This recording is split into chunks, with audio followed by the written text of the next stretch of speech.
chẳng là lợi dụng chụp đào mê riêng chẳng ngày nắng cứ dương riêng phí được biết bậc cá digital marketing plan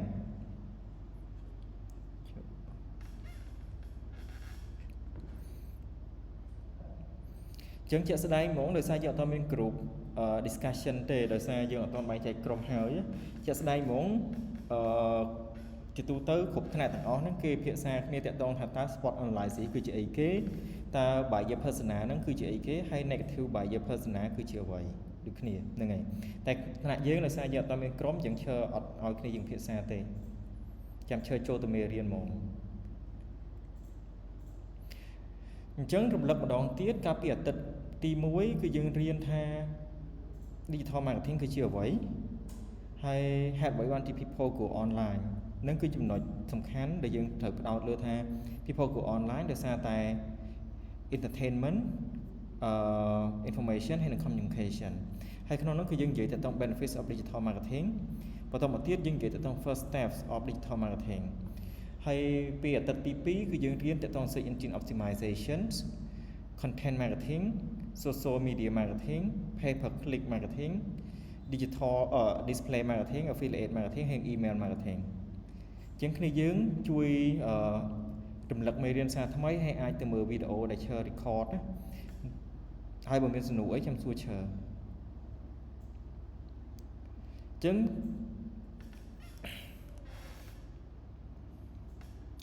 chứng xua thà ở tất nhiên riêng tại toàn digital marketing strategy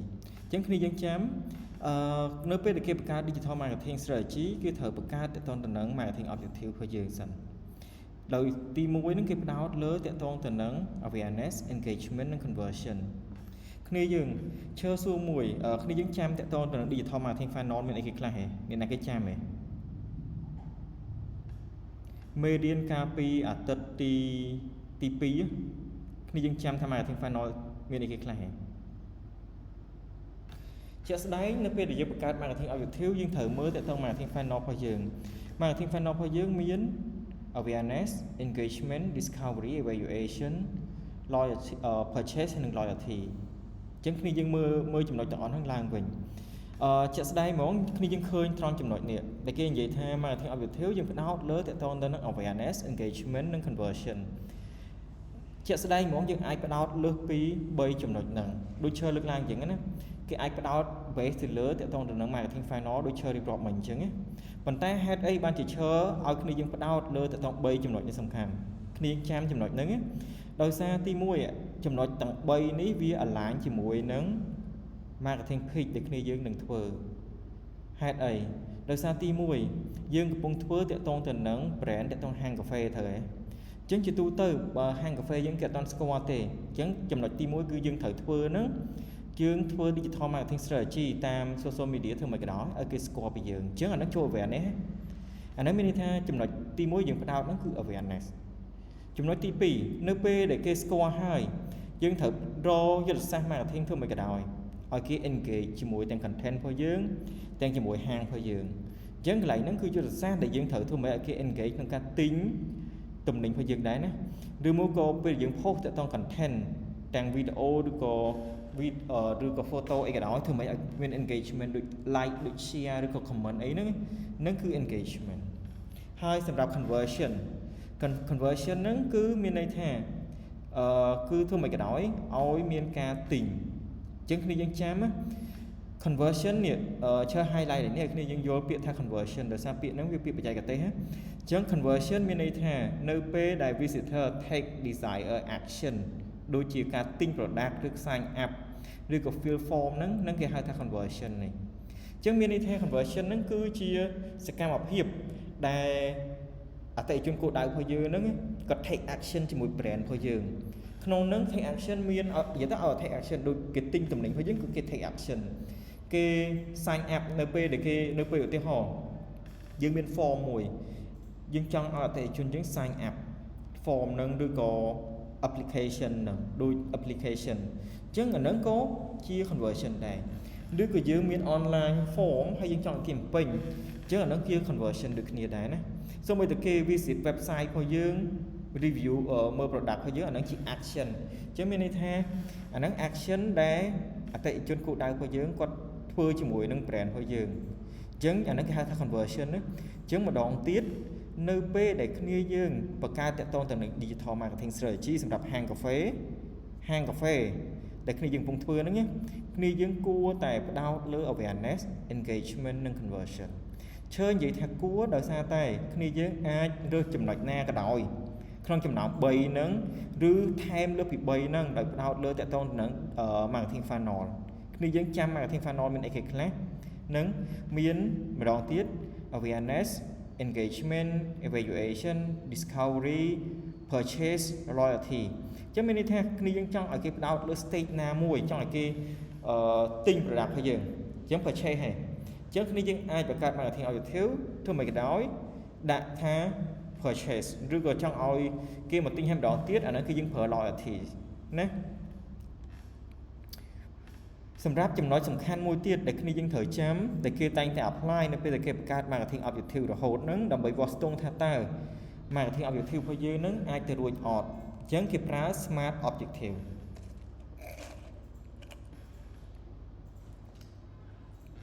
smart objective ហ្នឹងគឺសំដៅលើ goal setting framework ដោយផ្ដោតលើ smart ហ្នឹងអក្សរ S ហ្នឹងគឺស្មើនឹង specific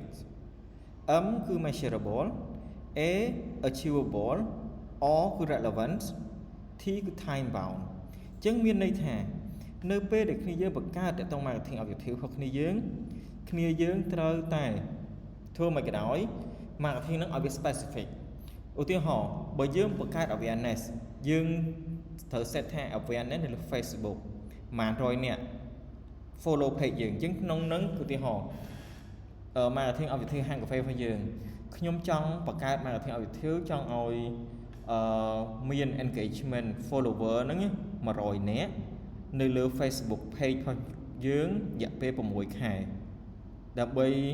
ឲ្យគេនឹងស្គាល់ពី brand របស់យើងអញ្ចឹងយើងឃើញណា 1000 នាក់ហ្នឹងគឺ specific ចំនួនហ្នឹង measurable ដោយសារវាអាចវាស់ស្ទង់បានហើយវាអាច achieve បានរយៈពេល6ខែវាអត់វែងវាអត់ខ្លីពេកទេហើយវា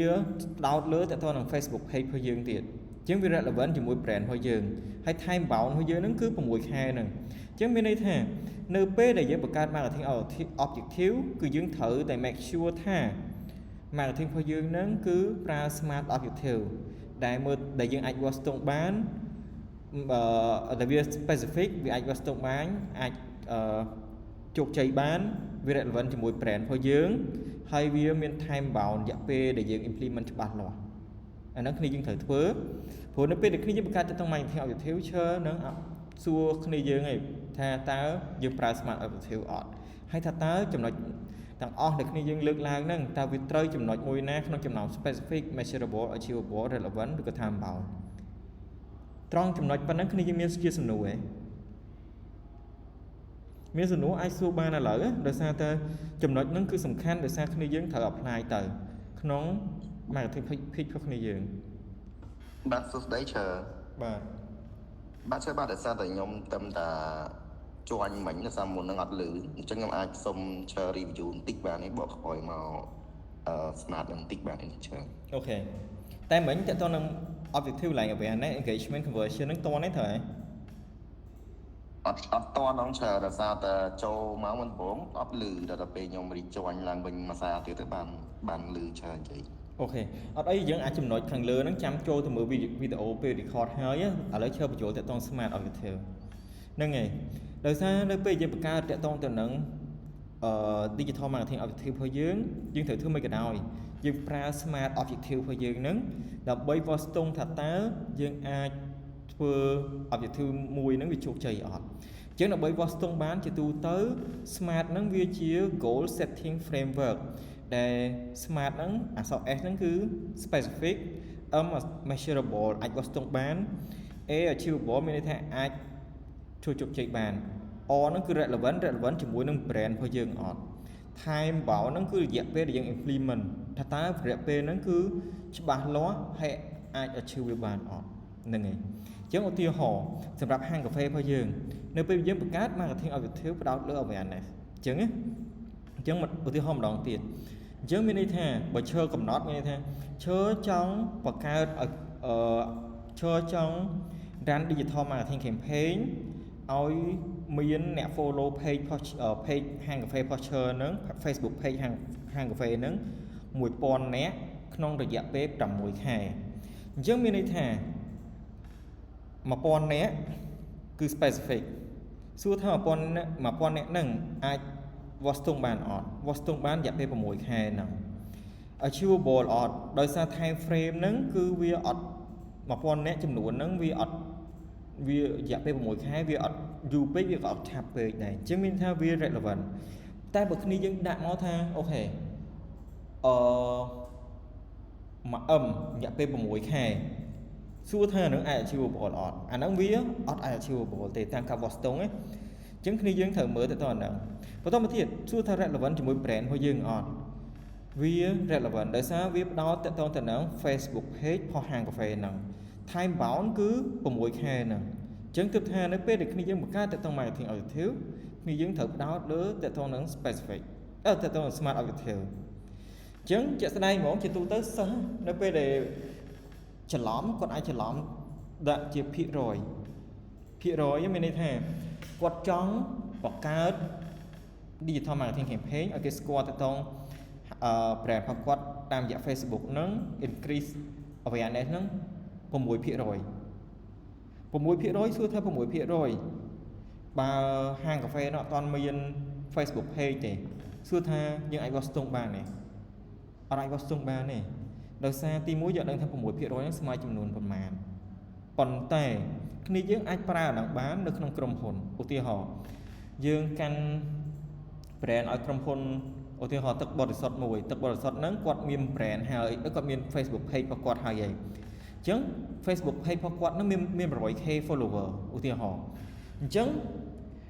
បើយើងប្រាប់ថាខ្ញុំចង់បង្កើតឲ្យគេខ្ញុំចង់បង្កើនចំនួន follower 10% អញ្ចឹងមានន័យថាយើងដឹងហើយណាថា 10% ហ្នឹងស្មើប៉ុន្មានព្រោះយើងមាន 100k ហើយអញ្ចឹងបើករណីហ្នឹងយើងអាចវាស់ស្ទង់បានវិញបើយើងនិយាយថា 10% អាចវាស់ស្ទង់បានវិញប៉ុន្តែបើសម្រាប់ហាងកាហ្វេរបស់គ្នាយើងដែលគ្នាយើងអត់ទាន់មានFacebook page អត់ទាន់មានអីទាំងអស់អញ្ចឹងពេលដែលគ្នាយើងនិយាយជាភាគរយនៅក្នុង marketing objective ហ្នឹងគឺឈើអត់អាចដឹងថាចំនួនប្រមាណទេអញ្ចឹងគ្នាយើងចាំថានៅក្នុង marketing objective នៅក្នុង marketing pitch របស់គ្នាយើងជៀសវាងក្នុងការប្រើភាគរយព្រោះឈើអត់ដឹងថាគ្នាយើងប្រើហ្នឹងមានសំដៅលើប៉ុន្មានភាគរយដោយសារសិស្សផ្សេងថ្នាក់ផ្សេងគេប្រើជាភាគរយអញ្ចឹងឈើឲ្យកែវិញទាំងអស់យល់ចំណុចហ្នឹងឯណាមានជាសំណួរអី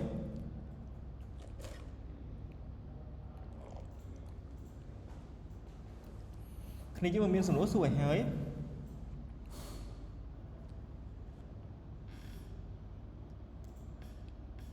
មានសំណួរអីអត់មាននេះឆ្លើយអត់មាននេះអូខេចឹងយើងចូលដល់ចំណុចមួយទៀតដែលជាចំណុចសំខាន់ដែរបន្ទាប់មកទៀតហ្នឹងគឺយើងត្រូវតែបង្កើត value proposition សួរថាហ្នឹងគឺជាអីគេបើយើងនិយាយស្រួលស្ដាប់ទៅ value proposition ហ្នឹងដូចជា slogan អញ្ចឹងប៉ុន្តែនៅក្នុង marketing គេប្រើពាក្យហ្នឹងអញ្ចឹងមានន័យថាវាជា clear ហើយ concise វាច្បាស់វាជា statement ណាជាប្រយោគដែលច្បាស់មួយដែលវាបង្ហាញទាក់ទងទៅនឹង unique benefit for product ឬក៏សេវាកម្មដែលក្រុមហ៊ុននឹងផ្ដល់ឲ្យអតិថិជនក្នុងការដោះស្រាយបញ្ហារបស់អតិថិជនណាហើយយើងត្រូវប្រកាសថា statement ដែលយើងបង្កើតនឹងធ្វើមិនក៏ដោយឲ្យវាអាចយកឈ្នះដៃគូប្រកួតប្រជែងរបស់យើងឧទាហរណ៍ក្រុមហ៊ុនទាក់ទងទៅនឹង Air Asia value proposition របស់គាត់គឺ now everyone can fly ឃើញទេចឹងមានន័យថាអាហ្នឹងគឺផ្ដោតលើតាក់ទងទៅនឹងគុណតម្លៃផុស Air Asia ហើយអាហ្នឹងដូចជា text line ដូចជាអាហ្នឹងដូច slogan អញ្ចឹងដូច slogan អញ្ចឹងក្នុងហ្នឹងគេប្រាប់ថាអញ្ចឹងដើម្បីបង្កើតតាក់ទងទៅនឹង value proposition ហ្នឹងយើងត្រូវផ្ដោតលើអីគេយើងអាចផ្ដោតលើ performance price design brand status convenience ឬក៏ usability ឬក៏ risk reduction អញ្ចឹងមានន័យថាយើងមើល Air Asia គាត់លើកឡើងថា slogan របស់គាត់គឺ now everyone can fly សួរថានឹងផ្ដោតលើអីគេគ្នាយើងមើលពាក្យហ្នឹងហើយគ្នាយើងអាចប្រាប់ឈើថា now everyone can fly ហ្នឹងក៏ផ្ដោតលើចំណុចណាមួយដែលគេ suggest ក្នុងចំណុចទាំងអស់នេះទាំង6ចំណុចហ្នឹងឯងតើតើអីគេ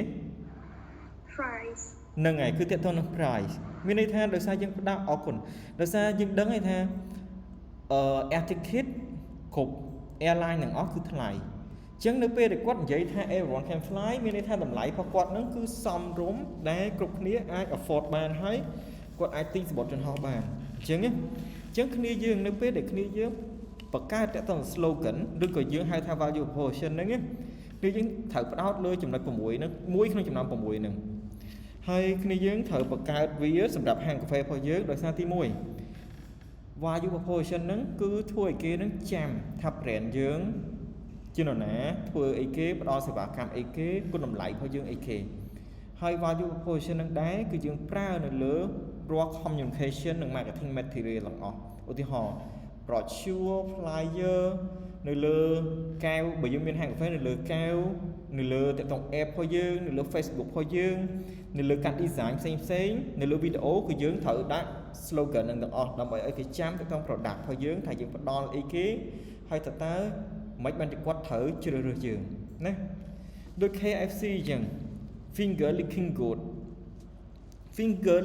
នោះមានន័យថាឆ្ងាញ់រហូតដល់លិតដៃអញ្ចឹងកន្លែងហ្នឹងគឺគាត់អាចផ្ដោតលើតកតងទៅនឹងនេះកន្លែងហ្នឹងយើងអាចមើលទៅតកតងទៅនឹង performance របស់គាត់ដោយសារនេះក៏ផ្ដល់ជាសេវាកម្មផ្ដល់ជា product អញ្ចឹងមានន័យថាperformance របស់ KFC ហ្នឹង product របស់គាត់ហ្នឹងផ្លូវមាត់កំពងគាត់ហ្នឹងឆ្ងាញ់រហូតដល់លិតដៃអញ្ចឹងណានឹងអាហ្នឹងគឺជា slogan ដែលគេប្រើជាទូទៅយើងមើលគ្រប់ brand ទាំងអស់គឺគេមាន value proposition ទាំងអស់គ្នាយើងយល់ចំណុចហ្នឹងឯណាមានជាសំណួរឯង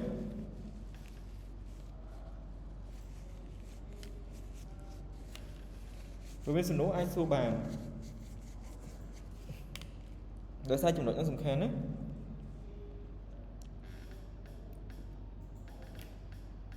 បន្តមកទៀត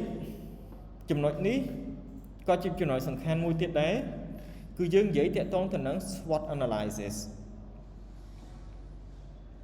ចឹងសួរថា SWOT analysis គឺជាអីគេ SWOT analysis ហ្នឹងគឺជាការវិភាគតាក់ទងទៅនឹងដៃគូប្រកួតប្រជែងរបស់យើងហើយនិងក្រុមហ៊ុនរបស់យើងដើម្បីយើងអាចយល់ថាយើងអាចបង្កើតសេវាកម្មឬក៏ product អីគេដែលដើម្បីឲ្យទៅដល់អតិថិជនគោលដៅរបស់យើងអញ្ចឹងក្នុងហ្នឹង SWOT ហ្នឹងអក្សរ S ហ្នឹងគឺមានន័យថា strength ចំណុចខ្លាំង W weakness ចំណុចខ្សោយ O opportunity T គឺ threat ប៉ុន្តែគ្នាយើងត្រូវចាំថា strength and weakness គឺយើងផ្ដោតលើកត្តាខាងក្នុងមានន័យកត្តានៅខាងក្នុងរបស់ក្រុមហ៊ុនយើង opportunity and threat គឺគេផ្ដោតលើកត្តាខាងក្រៅបរិយាកាសខាងក្រៅដែលវាជះឥទ្ធិពលលើក្រុមហ៊ុនឬក៏ product ឬក៏សេវាកម្មរបស់យើងដែលយើងកំពុងតែrun business ហ្នឹងអញ្ចឹងឧទាហរណ៍នៅពេលដែលគេនិយាយតាក់ទងទៅនឹង Starbucks យើងមើលកន្លែងចំណុច strength កន្លែងនេះ Starbucks ចំណុចខ្លាំងរបស់គាត់គឺគាត់ជា brand មួយដែល strong ហើយមានគេទទួលស្គាល់ច្រើន business model របស់គាត់គឺទំនើបអញ្ចឹងអានឹងគេនិយាយពីចំណុចខ្លាំងរបស់ Starbucks ទាំងអស់កត្តាខាងក្នុងសូម្បីឧទាហរណ៍គាត់មានបុគ្គលិកដែលគាត់ជំនាញក្នុងការឆុងកាហ្វេឬក៏លីងក្រកាហ្វេនឹងជាចំណុចខ្លាំងរបស់ Starbucks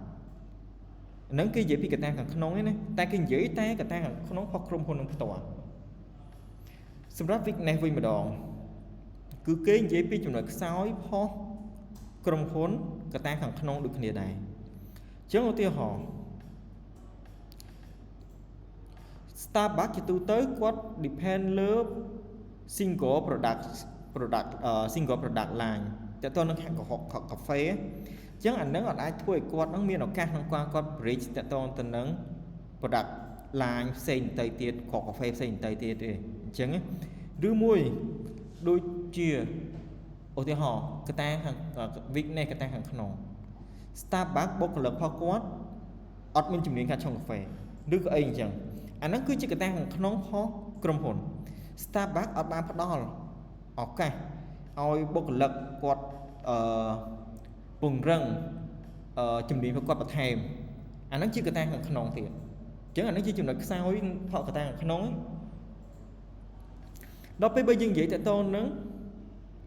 opportunity ជាកត្តាខាងក្រៅដែលយើងវិភាគតទៅទៅនឹងបរិយាកាសខាងក្រៅដែលវាប៉ះពាល់ទៅលើការអនុវត្តរបស់ក្រុមហ៊ុនរបស់យើងអញ្ចឹងឧទាហរណ៍នៅពេលឧទាហរណ៍អានេះយើងអត់និយាយពី Starbucks ទេឧទាហរណ៍យើងនិយាយទៅហាងកាហ្វេផ្សេងវិញម្ដងអញ្ចឹងនៅពេលដែលយើងមានចំនួនមួយខ្មែរថៃអញ្ចឹងជាទូទៅយើងពហិការមិនប្រើប្រាស់ផលិតផលថៃឬក៏កាហ្វេថៃអញ្ចឹងជាទូទៅវាផ្ដល់ឱកាសឲ្យ local កាហ្វេស្រុកខ្មែរយើងនៅក្នុងស្រុកខ្មែរយើងហ្នឹងគាត់អាចមានឱកាសក្នុងការដែលគាត់អាចពង្រីកទីផ្សារឲ្យបានកាន់តែធំជាងមុនទៀតអតិថិជនក៏កាន់តែគ្រប់គ្រង local product ហ្នឹងអញ្ចឹងអានឹងវាជាកត្តា opportunity ដែលជាកត្តាខាងក្រៅដែលវាផ្ដល់ឱកាសមកឲ្យក្រុមហ៊ុនរបស់យើងឥឡូវយើងនិយាយទៅនឹង threat វិញម្ដង threat ហ្នឹងក៏ជាកត្តាការគម្រាមកំហែងដែលយើងផ្ដោតលើកត្តាខាងក្រៅដូចគ្នាដែរឧទាហរណ៍នៅពេលដែលមានវិបត្តិសេដ្ឋកិច្ចមនុស្សគាត់អត់ willing ក្នុងការចំណាយលុយច្រើនទិញរបស់ខាងក្រៅឬក៏ចំណាយលុយក្នុងការទិញកាហ្វេឬញ៉ាំក្រៅច្រើននេះអញ្ចឹងវាប៉ះពាល់តាក់ទងទៅនឹង revenue ចំណូលរបស់ហាងកាហ្វេរបស់យើងអញ្ចឹងអានឹងជា threat ដែលវាប៉ះពាល់ទៅដល់សង្វាក់ផលិតកម្មរបស់ក្រុមហ៊ុនយើងឬក៏ការលក់ដូររបស់យើងអញ្ចឹងយើងយល់ទេណា strength weakness opportunity and threat ខុសគ្នាមិនមានជាសំណួរហ៎មានសំណួរអាចសួរឥឡូវ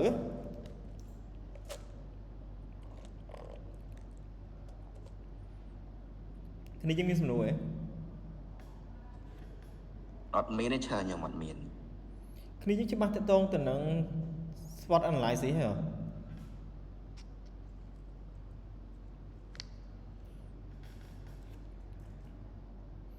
អូខេអញ្ចឹងឈើបន្តទៅមុខទៀត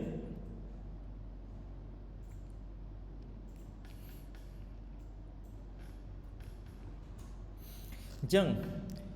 នៅពេលដែលយើងបង្កើតទៅតាម Digital Marketing Strategy អ្វីយើងត្រូវផ្ដោតសំខាន់ដែលគេ suggest ឲ្យគ្នាយើងធ្វើហ្នឹងទី1យើងត្រូវផ្ដោតលើតាក់ទងទៅនឹង Customer Engagement ធ្វើមិនក៏ដោយ build ទៅដល់ community របស់យើងហើយនឹងសេវាកម្មរបស់យើងទៅកាន់អតិថិជនរបស់យើងអតិថិជនគោលដៅរបស់យើងហ្នឹងឲ្យកាន់តែល្អប្រសើរពេលដែលគេនិយាយទៅដល់ community នេះអានេះគឺគេនិយាយទៅទៅនឹងមានន័យថាទៅទៅនឹងអតិថិជនគោលដៅរបស់យើងវាជាសហគមន៍អតិថិជនគោលដៅរបស់យើងអញ្ចឹងយើងធ្វើមិនក៏ដោយយើងព្យាយាម engage ជាមួយគាត់បើយើងមាន Facebook page ឬក៏មានទៅsocial media page អីក៏ដោយយើងត្រូវតែព្យាយាម engage ជាមួយគាត់តាមរយៈ comment និងតាមរយៈ chat ជាដើមហ្នឹងហើយចំណុចមួយទៀតដែលគេ suggest ឲ្យយើងត្រូវ consider ហ្នឹងទី1ហ្នឹងគឺ consistent ហ្នឹងមានន័យថាយើងត្រូវធ្វើមិនក៏ដោយការ post របស់យើងត្រូវមាន schedule ច្បាស់លាស់បើយើងកំណត់ថាមួយអាទិត្យយើង post 4 content យើងត្រូវព្យាយាម post ឲ្យ consistent ហើយរក្សាតកតងទៅនឹង standard ទាំងពីការធ្វើ content និងការតបសារខុសអតិថិជនហ្នឹងគឺធ្វើមិនក៏ដោយត្រូវតែ consistent អញ្ចឹងក្នុងហ្នឹងដូចកន្លែងនេះគេប្រាប់យើងអញ្ចឹង ensure ថា customer គាត់ទទួលបាន standard ខ្ពស់ហើយវាមានកម្រិតមួយថាវា consistent ហ្នឹងតាមរយៈសេវាកម្មរបស់យើងការឆ្លើយតបឆាតឬក៏ over brand experience អញ្ចឹងមានន័យថាទុកនៅពេលដែលបើយើងគេមកទិញកាហ្វេរបស់យើងរសជាតិក៏យើងត្រូវរក្សាបើគេពេញចិត្តរសជាតិរបស់យើង standard បែបហ្នឹងហើយយើងត្រូវតែរក្សាវាឲ្យថេឲ្យវាល្អថេអញ្ចឹងអានឹងជា consistency ដែលយើងត្រូវតែធ្វើជាមួយអតិថិជនរបស់យើងប៉ុន្តែមួយទៀតចំណុចទី2ដែលគេ suggest ឲ្យយើងហ្នឹងគឺ adaptability adaptability ហ្នឹងមានន័យថាត្រង់ចំណុចហ្នឹងមានន័យថាយើងត្រូវ learn ពីបញ្ហាដែលយើងមានហើយយើងត្រូវកែប្រែវាថាតើយើងគួរតែធ្វើមិនក៏ដោយឲ្យបញ្ហារបស់យើងអាចដោះស្រាយបញ្ហារបស់យើងបានហើយយើងធ្វើឲ្យអតិថិជនរបស់យើងគាត់ពេញចិត្តជាមួយនឹងសេវាកម្មរបស់យើងអញ្ចឹងក្នុងហ្នឹងគឺគេបើតើតទៅនឹង social media page គឺយើងត្រូវតែគ្នាយើងឃើញចំណុចឡើយនេះគឺគ្នាយើងត្រូវមើលតើតទៅនឹង Facebook Insight ដើម្បី learn ថាតើអតិថិជន customer data របស់យើងនឹងគាត់ជានរណាគាត់ចូលចិត្តលើ content អីគេគាត់ prefer តើតទៅនឹង content ប្រភេទម៉េចអាហ្នឹងគឺយើង learn ហើយយើង learn ថាតើ content ដែលយើងបង្ហោះទៅនឹងថាតើវាមានបញ្ហាអីគេខ្លះដែលយើងគិតថាយើងគួរកែប្រែមិនឧទាហរណ៍យើង post content ជា picture អត់សូវមាន engagement នេះអញ្ចឹងអ្វីយើងត្រូវធ្វើយើងត្រូវ post យើងត្រូវរកវិធីសាស្ត្រណាដើម្បីដោះស្រាយអាហ្នឹងអញ្ចឹងយើងត្រូវមើលថា content មួយណាដែលគេមាន engagement ខ្ពស់ណាមួយទៀតសម្រាប់ website បើយើងមាន brand ហើយយើងមាន website យើងត្រូវប្រកាសថាយើង sign up ជាមួយនឹង Google Analytics ដើម្បីយើង analyze Google Analytics ហ្នឹងវាជា platform របស់ Google ណាដែលមានន័យថាដែលជា platform មួយដែលថាយើងមាន website ដូច WordPress អីអញ្ចឹងយើង sign up មួយ Google Analytics ទៅយើងអាចមើលទៅតទៅទិន្នន័យថាតើ visitor របស់ website របស់យើងនឹងគាត់ចូលចិត្តលើ content អីគេគាត់មិនចូលចិត្តលើ content អីគេគាត់ចំណាយមួយនាទីលើ content ហ្នឹងតើ content ណាដែលស្ថិតនៅ top content តើ content ហ្នឹងគួរតែកែប្រែរបៀបម៉េចហើយអតិថិជនអ្នកដែលគាត់ចូលចិត្តមើល website របស់យើងហ្នឹងគាត់នៅតំបន់ណានៅប្រទេសណាហើយថាតើគាត់ចាប់អារម្មណ៍លើប្រធានបទអីគេអញ្ចឹងមានន័យថា adaptability ឡើយហ្នឹងគឺយើងត្រូវធ្វើមិនក៏ដោយ learn តាក់ទងទៅនឹង customer data របស់យើងឲ្យបានច្រើនហើយពី feedback របស់ពួកគាត់ហ្នឹងហើយយើងត្រូវធ្វើមិនក៏ដោយផ្លាស់ប្ដូរវាឲ្យប្រសើរឡើងតាមតម្រូវការរបស់អតិថិជនអញ្ចឹងគ្នាយើងយល់ទេណាអញ្ចឹងចំណុចឡើយហ្នឹងគេ suggest មាន2ចំណុចទី1គឺយើងអាចមើល Google Analytics ទី2គឺយើងមើល Facebook Insight ដើម្បីយើងដឹងទៅក្នុងទិន្នន័យទាំងអស់ហ្នឹង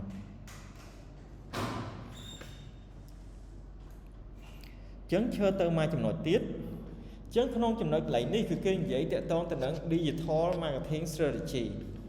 ដែលយើងផ្ដោតសំខាន់លើតាក់ទងទៅនឹង Core Offer Message Buyer Persona Marketing Funnel ដែលឈើនិយាយមិញ Platform Content Budget Metric Analysis Optimization អញ្ចឹងគ្នាយើងត្រូវមើលនៅពេលនេះចំណុចហ្នឹងគឺសំខាន់នៅពេលដែលយើងមានតាក់ទងនឹងហាងកាហ្វេរបស់យើងមានកាហ្វេវាជា core offer ដែលយើងត្រូវផ្ដល់ឲ្យអតិថិជនរបស់យើងត្រូវហ៎បន្តមកទៀតយើងត្រូវសិក្សាថាតើអតិថិជនគោលដៅរបស់យើងអាយុប៉ុន្មាន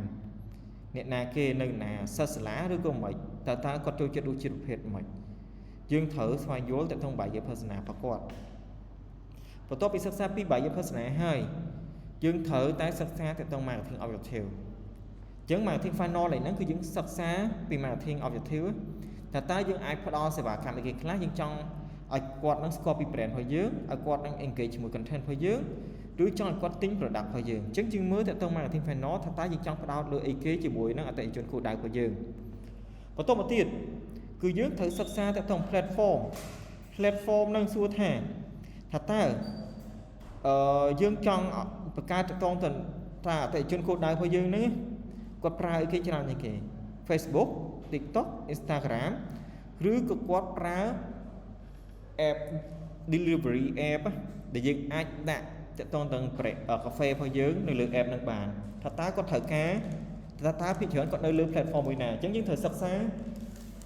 បន្តមកទៀតចំណុចនេះគឺយើងត្រូវតែបង្កើត content ព្រោះយើងសិក្សាហើយថាអតិថិជនរបស់យើងអ្នកណាគេគាត់ marketing objective យើងចង់ធ្វើអីគេ platform ដែលគាត់ប្រើនៅណាបន្តមកទៀតគឺយើងត្រូវតែបង្កើតមាតិកាដើម្បីយើងបញ្ជូន message ហ្នឹងទៅឲ្យគាត់ហើយយើងត្រូវរៀបចំតាក់ទង budget ថាតើយើងត្រូវចំណាយក្នុងការ boost order ការធ្វើ content ត្រូវការចំណាយលុយ order ថាតើយើងចង់ជួយ agency ឲ្យធ្វើ content ឲ្យយើង artwork ឲ្យយើង video ឲ្យយើងឬក៏យើងចង់ធ្វើខ្លួនឯងអញ្ចឹងក្នុងនោះយើងត្រូវរៀបចំ budget ទាំងអស់បន្ទាប់ហើយ dương nâng bỏ họ content nâng từ căn ở tại trường của đại của dương và top vì nâng cứ dương thở tới mưa thả tá metric nâng cứ chỉ cả Boston nâng thả tá Virit chỉ mũi nâng mà thiên học theo dương ọt bởi dương cầm nót ha dương trong bậc cao ở miền nè follow page dương một con nè thả tá dương metric của dương nâng Boston nâng ban một con nè nở hay dương thể analyze content nâng thả tá content nâng chụp chày ọt miền kỳ mới tràn ọt hay bọn miền thế hẹt ấy về để dương sắc xa thăm analyze với hơi dương phù optimization miền tha chỉ ca cài prẻឬក៏ការបើ content វាល្អហើយគឺយើងត្រូវតែបន្តវាទៀតប៉ុន្តែបើអត់ល្អទេថាតើចំណុចណាយើងគួរកែប្រែវានឹងគឺជា flow ទាំងអស់នៃការធ្វើតកតងទៅនឹង digital marketing strategy ជាទូទៅគ្នាយើងត្រូវធ្វើចំណុចទាំងអស់នៅក្នុងហាងកាហ្វេ digital marketing pitch សម្រាប់ហាងកាហ្វេរបស់យើងគឺគ្នាយើងត្រូវផ្ដោតលើចំណុចទាំងអស់ហ្នឹងគ្នាយើងមានសំណួរមុននឹងឈើតទៅមុខទៀត Teacher នឹងសុំសួរមួយបាទ Teacher ដើម្បី analyze website របស់យើងណា Teacher យើងត្រូវធ្វើមិនចឹង Teacher យើងត្រូវ sign up ជាមួយនឹង Google Analytics ដូចឈើលើកឡើងមិញហ្នឹងចូលទៅក្នុង Google ហើយវាយពាក្យថា Google Analytics បន្ទាប់មកទៀតវានឹងឲ្យយើងនឹងបង្កើតទៅ account ហើយយើងត្រូវយក email ដែលយើងប្រើក្នុងការបង្កើត website WordPress បើយើងប្រើ WordPress យើងត្រូវយក email នឹងភ្ជាប់ជាមួយនឹង Google Analytics អញ្ចឹងជាទូទៅត្រង់ចំណុចហ្នឹងគឺសំខាន់ណាការពីឈើធ្វើការនៅអង្គការការពីប្រហែល2016កាលនោះយើងអត់ទាន់មានច្បាប់តាក់ទងទៅនឹងច្បាប់ Civil Society Organization នេះអញ្ចឹងជាទូទៅយើងអង្គការហ្នឹងគាត់អត់ទាន់គេតម្រូវឲ្យគាត់នឹង submit តាក់ទងទៅនឹងreport ទៅខាងក្រសួងដូចជាក្រសួងមហាផ្ទៃដល់ពេលក្រោយមកទៀតនៅពេលយើងមានច្បាប់មានអីអញ្ចឹងទៅគេទាមទារយើង submit ទៅអញ្ចឹងជាទូទៅខាងផ្នែក marketing ឬខាងផ្នែក communication ហ្នឹងគាត់ត្រូវប្រមូលទិន្នន័យទាំងអស់ហ្នឹងដើម្បីគេ submit report ហ្នឹងទៅខាងក្រសួងអញ្ចឹងមានន័យថាឈើលើកឡើងចំណុចហ្នឹងមានន័យថានៅពេលដែលយើងអត់ដឹងថាយើងនឹងត្រូវ sign up ជាមួយនឹង Google Analytics ដើម្បីយើង track មើលទិន្នន័យអស់ហ្នឹងទេអញ្ចឹងយើងអត់មានទិន្នន័យក្នុងការយើងវិភាគថា website របស់យើងអ្នកណាគេអ្នកមើល content យើង post ហ្នឹងមាន engagement ប៉ុន្មានហើយតើវា post លើ content អីគេខ្លះអញ្ចឹងយើងអត់បានផ្ដោតយើងអត់បាន track លើទិន្នន័យនឹងច្បាស់លាស់ទេអញ្ចឹងជាទូទៅ Google Analytics ហ្នឹងនៅពេលដែលយើង sign up ថ្ងៃហ្នឹងយើងមានទិន្នន័យពីថ្ងៃហ្នឹងតទៅមុខប៉ុន្តែបើឧទាហរណ៍អង្គការយើងបង្កើត10ឆ្នាំហើយដល់ពេលយើងទៅ sign up ថ្ងៃហ្នឹងអា10ឆ្នាំមុនយើងអត់មានទិន្នន័យហ្នឹងទេអញ្ចឹងអាហ្នឹងជាបញ្ហាសំខាន់ណាអញ្ចឹងដល់ពេលទៅយើងយ៉ាប់ក្នុងការធ្វើ report អញ្ចឹងស្ថាប័នមួយចំនួនក៏ដឹងទៅដល់ចំណុចអស់ហ្នឹងធ្វើឲ្យគាត់ហ្នឹងអត់មានទិន្នន័យហ្នឹងទេព្រោះជាទូទៅ Google Analytics ក្នុងការដែលយើងអាច track ទិន្នន័យពី website បានហ្នឹងគឺយើង sign up ថ្ងៃហ្នឹងវាមានទិន្នន័យពីថ្ងៃហ្នឹងទៅមុខទៀតហ្នឹងហើយអញ្ចឹងចំណុចសំខាន់មានជាសំណួរទៀតទេ Teacher អញ្ចឹងមានន័យថាទិន្នន័យទាំងអស់ហ្នឹងយើងប្រមូលបានតែនៅលើ Google ទេត្រូវ Teacher Facebook ឬក៏ Instagram អីអត់បានទេត្រូវ Teacher ជាទូទៅ Google Analytics គឺយើងប្រើសម្រាប់តែ website ទេអញ្ចឹងមានន័យថាតែ website មួយណាប៉ុន្តែបើករណីថាយើងត្រូវការ report ប៉ុន្តែយើងអត់បាន sign up Google Analytics ទេអ្វីយើងអាចធ្វើបានមានន័យថាយើង track វា manually យើងមើលទៅលើសកម្មភាពយើង post កាលមុនទៅតែយើងមិនមែនចូលទៅក្នុង insight ហើយមើលឃើញទេណាមានន័យថាយើងមើលដូចយើងមើល Facebook ចឹងថាតើ website យើង post អីគេខ្លះប្រោតអីគេខ្លះជាងវិភាគមួយខ្លួនឯងតែយើងអត់ដឹងថាអ្នកមើលហ្នឹងគាត់នៅខ្មែរនៅអាមេរិកឬក៏នៅអូស្ត្រាលីនៅអីចឹងយើងអត់អាចមើលដឹងទេវា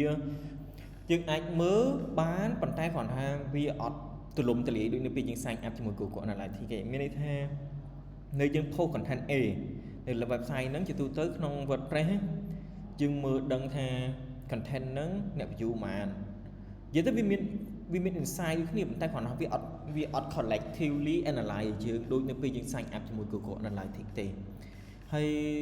ត្រឡប់ទៅសំណួរបងវិញចង់ថា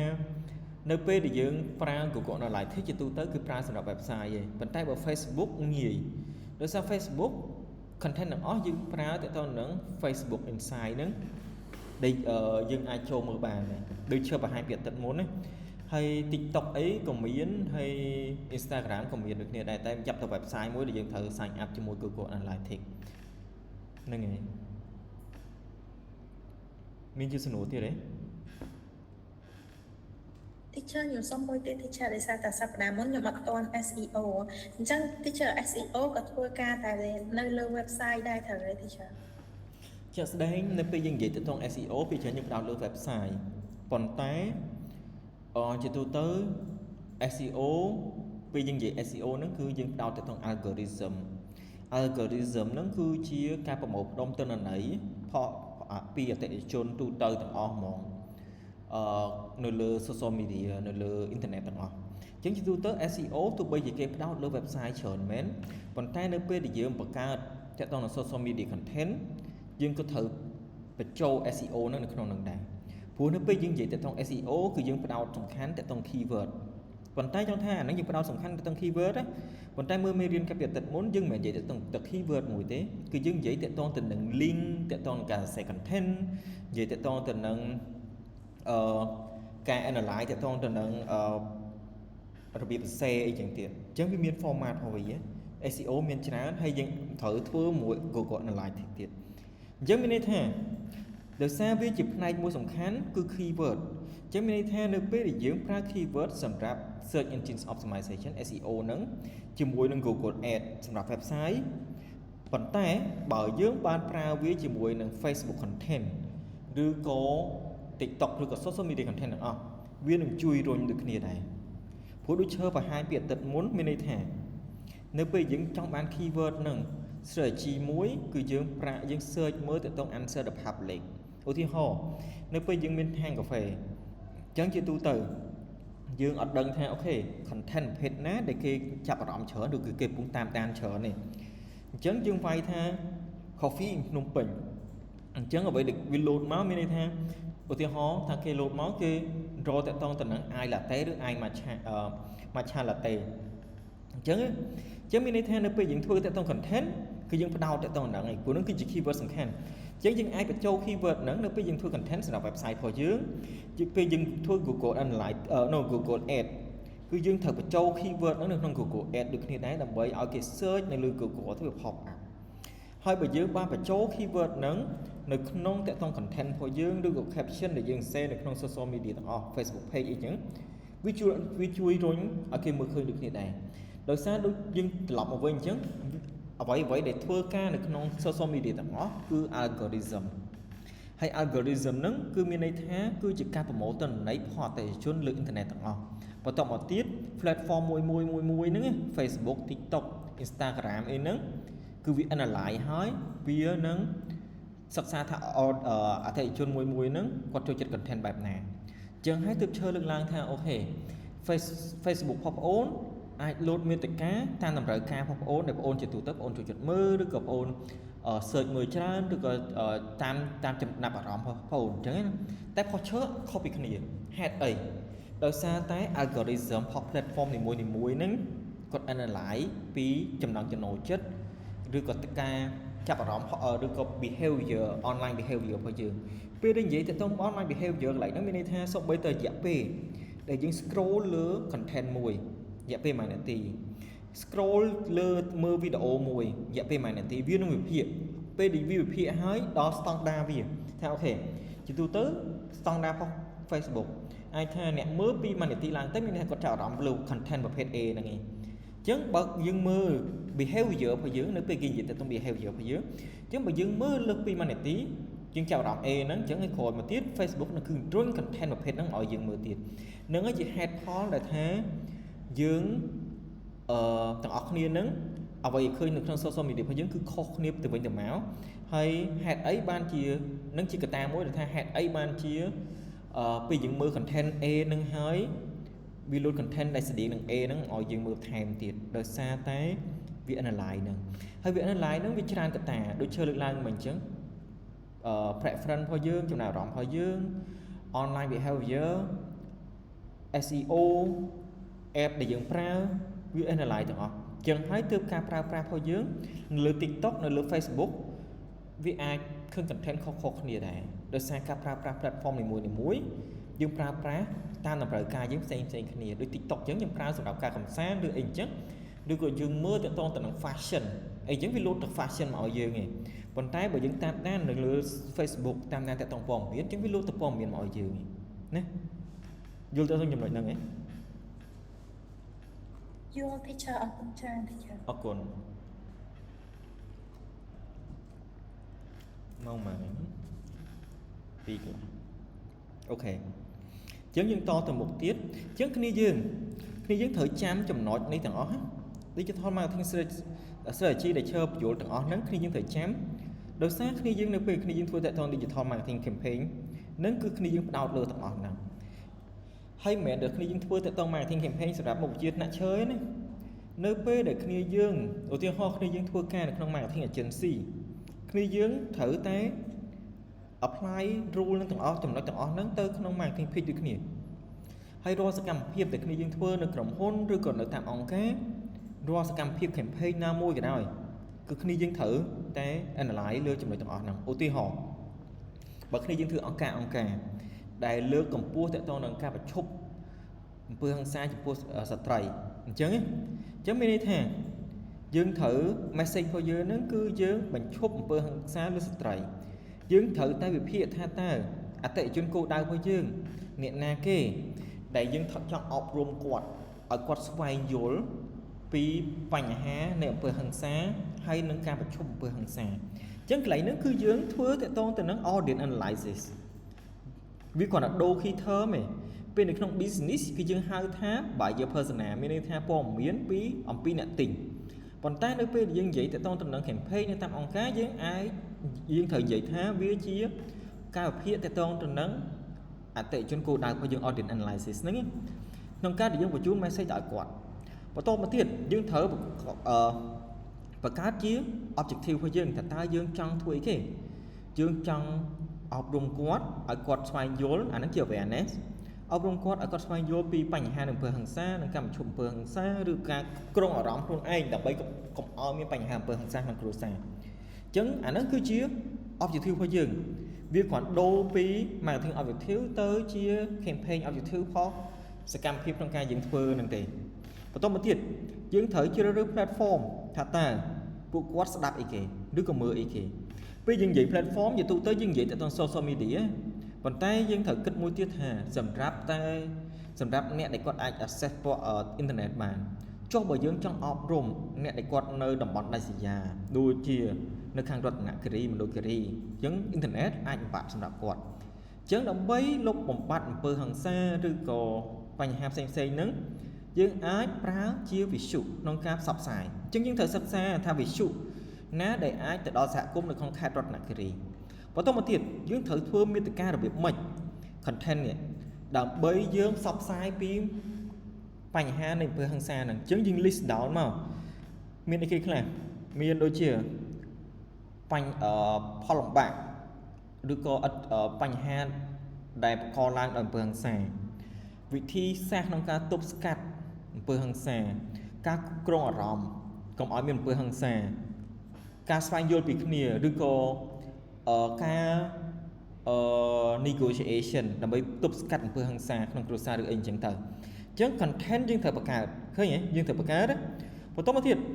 យើងត្រូវរៀបចំ budget ថាតើយើងចង់ជួលខាងវិទ្យុណាឬក៏ free កង់ណាដើម្បីគេឲ្យគេផ្សព្វផ្សាយ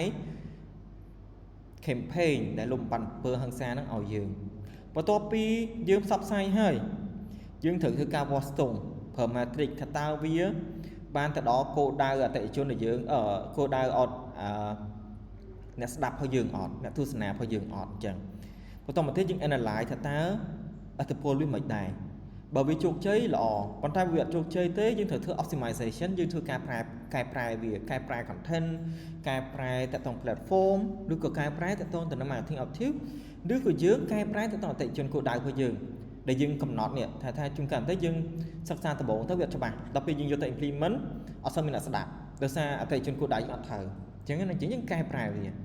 អ Chẳng chờ lực làm đòn tiếp tụi bay chỉ dương giấy viết chỉ digital marketing objective cái đó để dương kết hai dương nâng implement viết sản phẩm campaign non dược sạch tìm xá còn tay tụi bay dương thua cả ỏng cá rồi còn dương thua tại tôn tình nâng dược dược tình ca campaign tu từ trong ca lực cầm pua bành hạ ấy môi được cầm chốt bành hạ với chữ miền ấy môi được trong sừng cung cái đó còn dương thở tại práo tại tôn tình nâng dược sạch nâng thằng ỏng nâng được như đây nâng hay chấm nói thằng ỏng thì muối via sự điện kia còn là thay đổi chơi được làm chẳng platform bây giờ vậy tại digital social media vấn đề bây giờ vậy tại traditional media từ tua visual nâng ngày bài giờ persona bây giờ vậy này cứ sầm đại lưới được trong business vấn đề bây giờ trong communication được có social campaign như từ này ca trong ca chui đào sập cốm anh nó cứ những anh vậy thay nó chỉ audience analysis khơi nhỉ chẳng rút chụp vía chia vô được xa campaign được kia còn dương apply trong different context khi dương vô trong đó nữa nghĩ vô lên đi chẳng chơi to tầm một tiền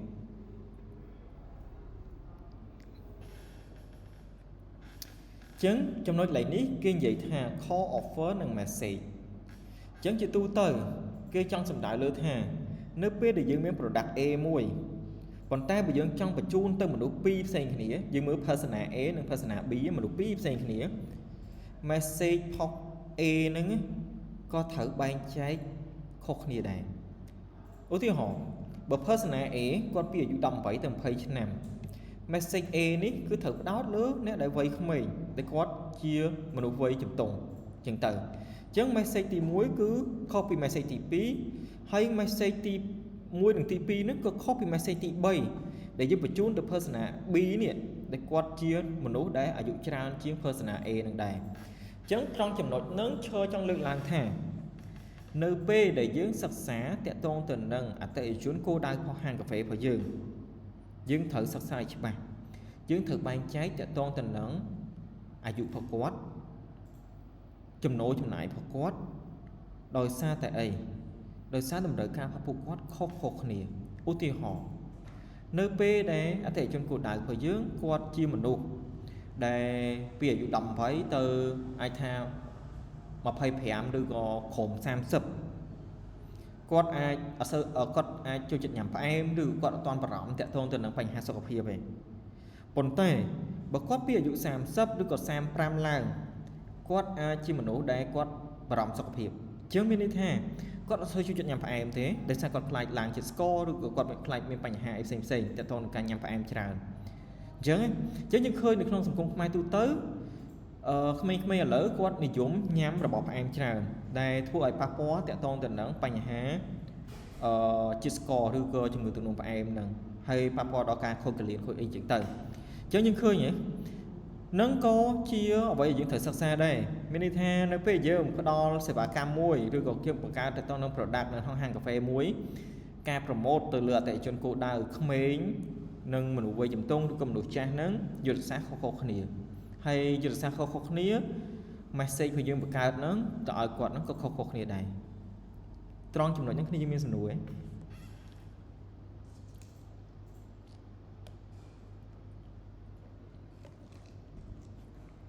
មានសំណួរទេអត់ទេណា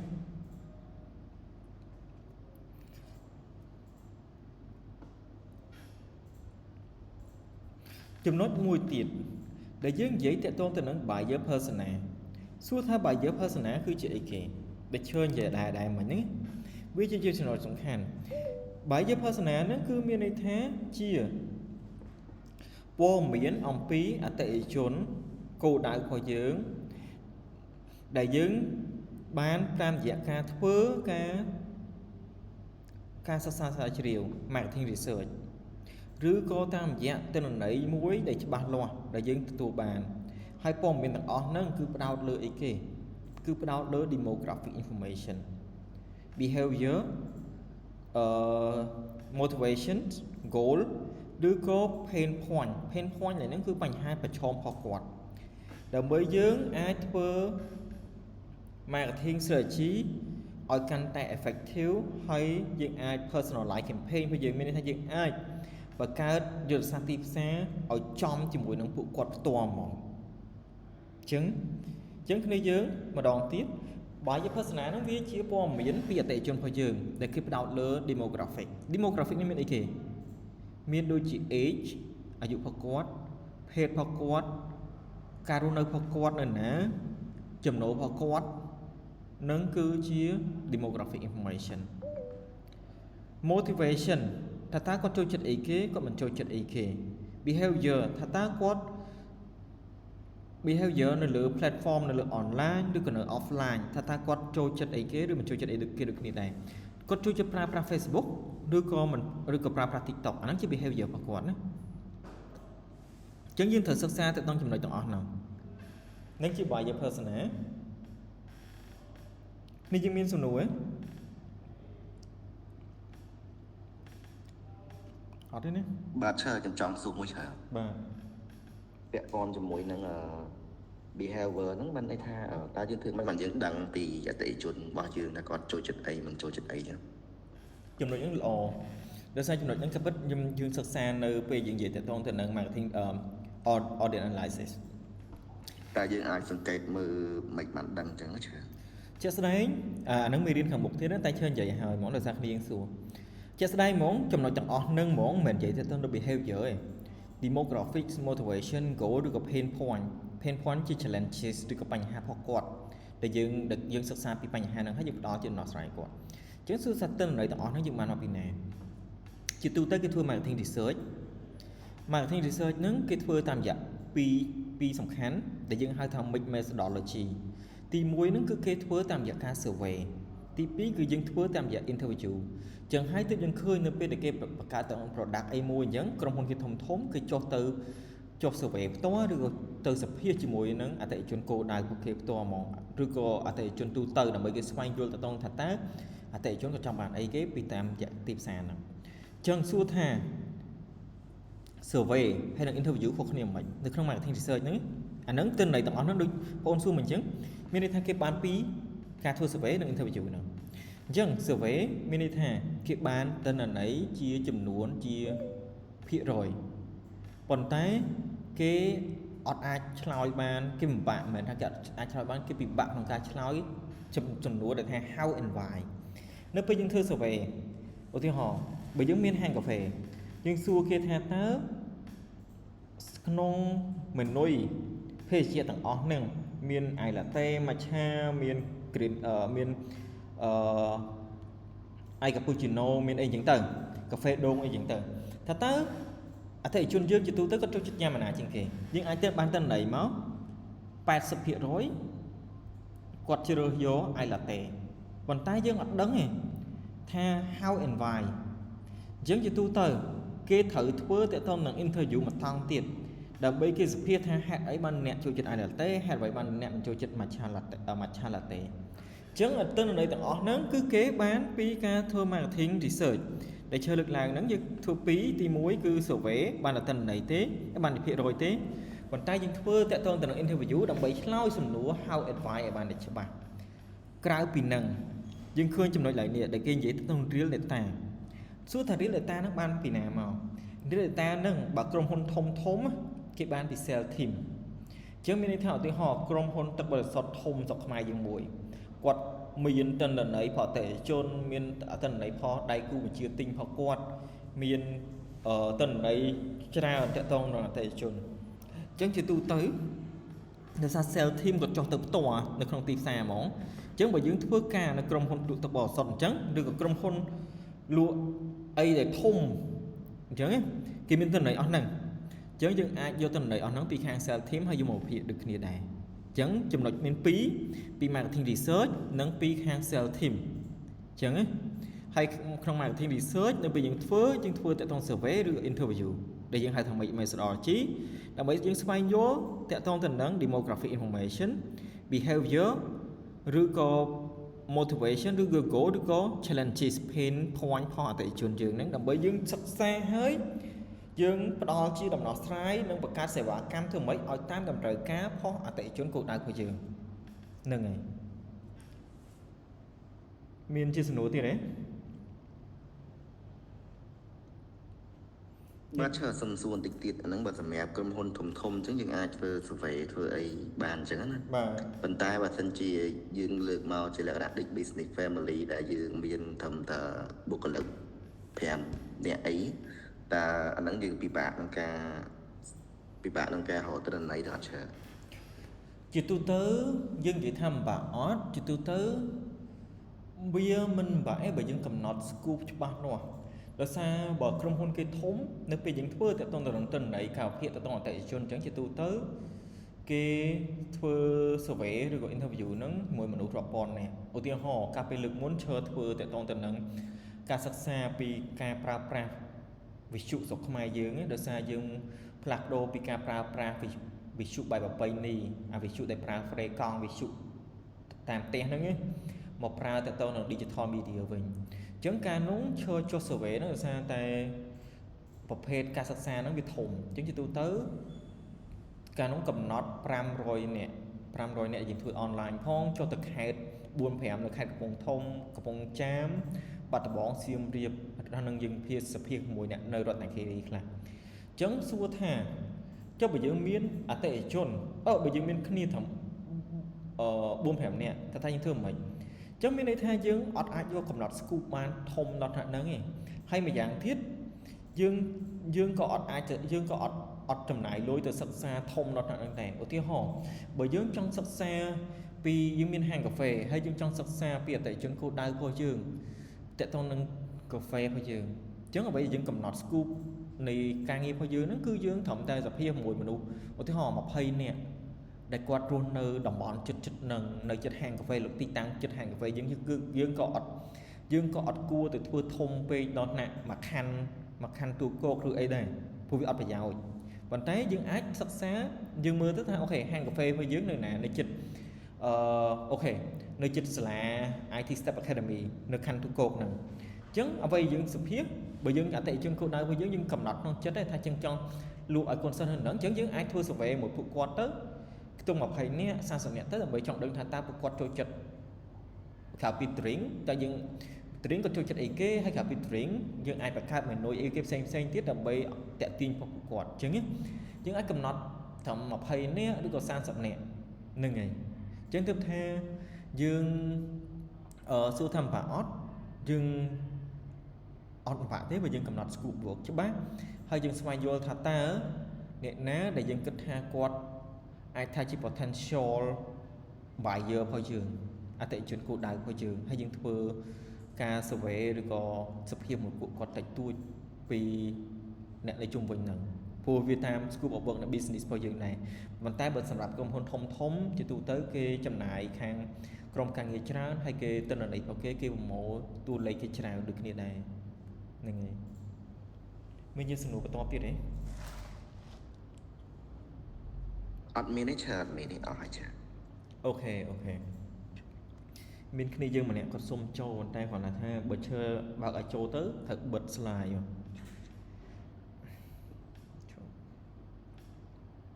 ចាំគាត់ចូលម៉ោងក្រោយមកបន្តិចទៀតយើង break 5នាទីទៀតចាំ break អញ្ចឹងយើងទៅចំណុចបន្តទៀតអញ្ចឹងសួរថាតើនៅពេលយើងយល់ពីអតិថិជនគោលដៅរបស់យើងហើយតាមរយៈការយើងធ្វើសិក្សាតាក់ទងទៅនឹងអតិថិជនគោលដៅយើងតាម marketing research នឹងហើយថាតើវាជួយអីឲ្យយើងខ្លះទី1វាជួយឲ្យយើងបង្កើតហើយនឹង develop តាក់ទងទៅនឹង buyer persona ឲ្យបានច្បាស់ buyer persona ហ្នឹងគឺព័ត៌មានតាក់ទងអតិថិជនគោលដៅយើងឲ្យបានច្បាស់កុំឲ្យយើងចេះតែផ្សព្វផ្សាយប៉ាតណាដោយសារជាទូទៅយើងសិក្សាតាក់ទងទៅនឹងថាតើគាត់ស្ថិតនៅក្នុងក្រុមអាយុប៉ុណ្ណាគាត់ចូលចិត្តអីគេយើងមិនមែនទៅសម្រាប់ការលក់របស់យើងនៅពេលដែលយើងនៅហាងទេណាប៉ុន្តែនៅពេលដែលយើង boost content ហ្នឹងគេមានឲ្យយើង boost ទៅដល់អតិថិជនគោលដៅគេអញ្ចឹងក្នុងនោះយើងត្រូវបញ្ចូលទិន្នន័យធ្វើមិនក៏ដោយឲ្យវាត្រូវជាមួយនឹងអតិថិជនគោលដៅរបស់យើងអញ្ចឹងយើងត្រូវយកទិន្នន័យដែលយើងទទួលបានហ្នឹងយកទៅបញ្ចូលក្នុង Facebook boosting ដូចគ្នាដែរអាហ្នឹងគឺចំណុចសំខាន់អញ្ចឹងហើយទឹកកន្លែងនេះ is personalized and target ហើយ narrow down អញ្ចឹងមានន័យថាវាធ្វើឲ្យយើងបង្កើត marketing campaign របស់យើងហ្នឹង personalize ហ្នឹងគឺចំអតិថិជនគោលដៅរបស់យើងហើយវា scoop នឹងគឺ narrow down វាអត់ធំវាអត់ broad ទេវាមិនទូលំទូលាយមានថាវាច្បាស់លាស់មែនតើមកមួយទៀតគឺយើងអាចបង្កើត buyer persona នឹង based ទៅលើ uniqueness របស់គាត់ដូចឈើលើកឡើងអញ្ចឹងបើយើងបង្កើតហាងកាហ្វេនៅជិត IT Step Academy នៅខណ្ឌទូកោអញ្ចឹងជាទូទៅយើងសិក្សាថាអតិថិជននឹងក្រៅពី drink គាត់ចូលចិត្តអីគេទៀតជួនកាលតែគាត់ចូលចិត្តប្រភេទញ៉ាំ croissant ឬក៏ប្រភេទ tiramisu ឬអីចឹងទៅយើងមានន័យថានឹងជាចំណុច uniqueness ដែលយើងអាចបង្កើតបន្ថែមទៀតក្នុងការយើង add on លើសេវាកម្មកាហ្វេដែលយើងមានឲ្យពួកគាត់នឹងស្រាប់ជាងហើយទើបយើងត្រូវសិក្សាតាក់ទង buyer persona របស់គាត់ឲ្យបានច្បាស់ចំណុចចុងក្រោយហ្នឹងគេគ្រាន់តែប្រាប់ថា name buyer persona to easily understand គ្រាន់តែថាឲ្យយើងងាយស្រួលក្នុងការយើងយល់ឧទាហរណ៍ដូចយើង target តាក់ទងក្មេងឬក៏ស្ត្រីឬក៏មនុស្សដែលគាត់អ្នកហាត់ប្រាណឬក៏អ្នកមានគ្រួសារអីចឹងទៅអញ្ចឹងជាទូទៅយើងអាចកំណត់គាត់ជាក្រុមមនុស្សបានព្រោះបើគ្នាយើងធ្វើការនៅក្នុងវិស័យដូចខាងផ្នែកធានារ៉ាប់រងជាទូទៅនៅពេលយើងបង្កើត buyer persona យើងបែរទៅលើអ្នកដែលគាត់ single អ្នកដែលគាត់មានគ្រួសារអ្នកដែលមានគ្រួសារហើយមានកូនទៀតអញ្ចឹងអតិថិជនគោលដៅរបស់គេខុសគ្នាកម្ចី loan ឬក៏អីអញ្ចឹងគឺខុសគ្នាទាំងអស់អញ្ចឹងហើយទើបគេត្រូវការសិក្សាទៅក្នុង buyer persona ហ្នឹងដើម្បី group គាត់ជាក្រុមដើម្បីគេឲ្យងាយយល់ឲ្យគេងាយក្នុងការដែលគេអាចកំណត់គោលដៅឲ្យបានមួយគាត់កាន់តែច្បាស់គ្នាយើងយល់ចំណុចហ្នឹងណា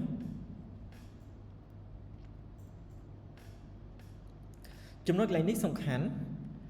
ដែលឈើនិយាយទាក់ទងទៅនឹង marketing funnel មិញហ្នឹងអញ្ចឹងគ្នាយើងដូចឈើលើកឡើងមិញអញ្ចឹងនៅពេលដែលគ្នាយើងបង្កើតទាក់ទងនឹង marketing objective គ្នាយើងសំខាន់ណាស់ចាំថាគ្នាយើងត្រូវតែមើលទាក់ទងនឹង marketing funnel ហ្នឹងមិនបានអញ្ចឹងឧទាហរណ៍ដែលឈើលើកឡើងមិញបើហាងកាហ្វេរបស់គ្នាយើងទើបតែមានថ្មីចាស់អត់ដែលមានអ្នកគេស្គាល់ទាំងអស់ច្បាស់ហ่าគ្នាយើងចាប់ដើមដំបូងពីឲ្យគេស្គាល់ជាង awareness ឧទាហរណ៍បើហាងកាហ្វេគ្នាយើងមានគេស្គាល់ស្រាប់ហើយឬក៏ល្បីស្រាប់ហើយអ្វីដែលគ្នាយើងគួរតែចាប់ដើមធ្វើហ្នឹងយើងផ្ដោតលើ purchase ធ្វើមិនក៏ដោយទាមទារឲ្យអតិថិជនហ្នឹងទិញទំនិញរបស់យើងកាន់តែច្រើនអញ្ចឹង marketing របស់យើងហ្នឹងគឺយើងទាមទារធ្វើម៉េចឲ្យគេទិញ product របស់យើងឲ្យកាន់តែច្រើនវាខុសពីហាងកាហ្វេដែលអត់តមានគេឈ្មោះអញ្ចឹងទើបឈើលើកឡើងថានៅពេលដែលគ្នាយើងបង្កើតតាក់ទង marketing pitch តាក់ទងហាងកាហ្វេរបស់គ្នាយើងហ្នឹងអ្វីដែលឈើសរចេះឲ្យគ្នាយើងទី1ផ្ដោតលើតាក់ទង awareness នេះមួយទី2 engagement គ្នាយើងអត់ឃើញនៅក្នុងនេះទេទេប៉ុន្តែ engagement ហ្នឹងគឺមានន័យថាឲ្យគេនឹងធ្វើសកម្មភាពជាមួយយើងតាមរយៈអីគេ share comment ឬក៏ទិញអីឬក៏ share comment ឬក៏ mention អីចឹងទៅអញ្ចឹងក្នុងចំណុចនេះវាចូលឡើងនេះ discovery evaluate ឬក៏ intent ហ្នឹងគឺជាចំណុចសំខាន់បន្ទាប់មកទៀតគឺ conversion ដែលឈើលើកឡើងហ្នឹងគឺទាក់ទងនឹង purchase នេះ conversion ដែលឈើលើកឡើងនេះគឺមានន័យថាធ្វើមិនក៏ដោយគេទិញអញ្ចឹងទើបឈើនិយាយម្ដងទៀតថានៅពេលដែលយើងបង្កើត marketing objective យើងត្រូវមើល marketing funnel សួរថា business របស់យើងស្ថិតនៅក្នុង step ណាមួយដែលយើងគួរតែផ្ដោតលើ marketing funnel បើយើងជា brand ថ្មីយើងផ្ដោតលើតាក់ទងនឹង awareness បើយើងជា brand ដែលមានស្រាប់ហើយហាងកាហ្វេមានស្រាប់ហើយយើងត្រូវតែ increase sale បើយើងបង្កើតក្រុមហ៊ុនយើងមាន brand លក់លេនឹងថ្មីយើងបង្កើត awareness discovery evaluate អញ្ចឹងជាទូទៅ discovery evaluate មិន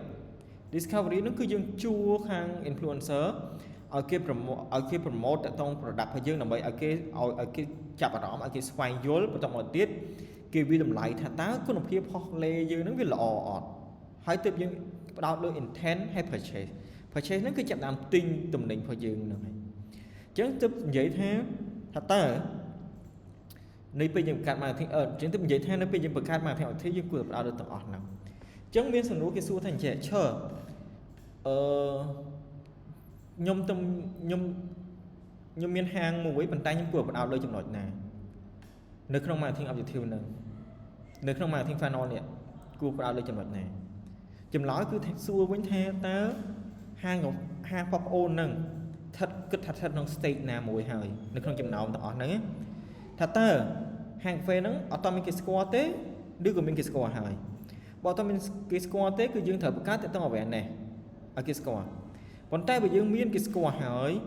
គេក៏មានអ្នកអតិថិជនមួយចំនួនគេគាត់បានទិញហើយអ្វីដែលយើងត្រូវធ្វើបន្ថែមហ្នឹងគឺ purchase បាទ marketing objective របស់យើងគឺផ្ដោតលើ purchase អញ្ចឹងទៅម្ដងទៀតគ្នាយើងនៅពេលដែលយើងធ្វើទៅដល់ marketing objective គ្នាយើងត្រូវមើលអាហ្នឹងឲ្យបានច្បាស់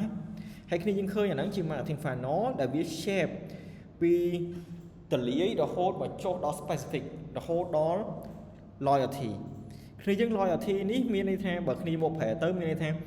វាជាអតិថិជន small smart ប៉ុន្តែបើយើងបកប្រែឲ្យងាយយល់គឺអតិថិជនដែលជាម៉ួយប្រចាំរបស់យើងអញ្ចឹងយើងមើលគេទិញរបស់យើងគេខ្លាចជាម៉ួយប្រចាំរបស់យើងហ្នឹងអញ្ចឹងអាហ្នឹងជាចំណុចចុងក្រោយនេះនៅក្នុង marketing funnel ហ្នឹងឯងវាចប់ហើយគ្នាយើងយល់ចំណុចហ្នឹងឯងមុនយើង break គ្នាយើងយល់ទេបាទឈើខ្ញុំយល់ច្រើនតែចង់មានសំណួរបន្តិចច្រើនបាទពាក់ព័ន្ធជាមួយនឹងបើសិនជាហាងកាហ្វេរបស់យើងថ្មីទើបមកចាប់ផ្ដើមអញ្ចឹងយើងត្រូវការ awareness ប៉ុន្តែដូចជាថាហាងកាហ្វេយើងទូចដែរអញ្ចឹងចាបាទអញ្ចឹងឧទាហរណ៍ថាធម្មតាក៏យើងត្រូវការចំណូលខ្លះដើម្បីម្នាក់យើងផ្សព្វផ្សាយឲ្យគេស្គាល់ខ្លះនិងយើងត្រូវបាន revenue មកវិញខ្លះដែរដើម្បីយើងទប់ទល់ជាមួយនឹង business យើងបន្ថែមទៀតតែបើសិនជាក្នុងរយៈពេលកន្លះឆ្នាំឬក៏មួយឆ្នាំបើយើងរ៉ាន់យកតែ awareness សុទ្ធក៏គិតថាគេទៅអត់រួចទេច្រើនហ្នឹងហើយវាអត់មានចំណូលបាទហ្នឹងហើយត្រង់ចំណុចហ្នឹងឯងទើបឈើផ្ដោតចំណុច3សំខាន់ដូចគ្នាយើងដែលឈើ suggest តាំងពីដើមមកហ្នឹងគឺឲ្យគ្នាយើងផ្ដោតលើ awareness engagement ហើយនិង conversion ដែល conversion ដែលឈើនិយាយហ្នឹងគឺ purchase ហ្នឹងមានន័យថានៅពេលយើង run ទៅក្នុង campaign ហ្នឹងដើម្បីឲ្យគេស្គាល់ឲ្យគេនឹង engage ជាមួយ content របស់យើងប៉ុន្តែយើងត្រូវធ្វើមិនក៏ដោយរកចំណូលដើម្បីទប់ operation របស់យើងដូចគ្នាដែរអញ្ចឹងហើយទើបយើងត្រូវមាន conversion ហ្នឹង conversion ហ្នឹងគឺផ្ដោតលើ purchase ហ្នឹងហើយឆ្លើយសំណួរហ្នឹងឯងជាក់ស្ដែង purchase ហ្នឹងយើងត្រូវតែមានតាំងពីដើមដល់ចប់ហ្មងប៉ុន្តែ at the same time គឺយើងត្រូវធ្វើទៅទាំង awareness engagement ឲ្យគេស្គាល់ឲ្យគេចូលរួមជាមួយនឹង campaign digital media campaign របស់យើងដូចគ្នាដែរហ្នឹងហើយឆ្លើយសំណួរឯងបាទច្រើនបាទអូខេអញ្ចឹងគ្នាយើងអាច break 10នាទីសិន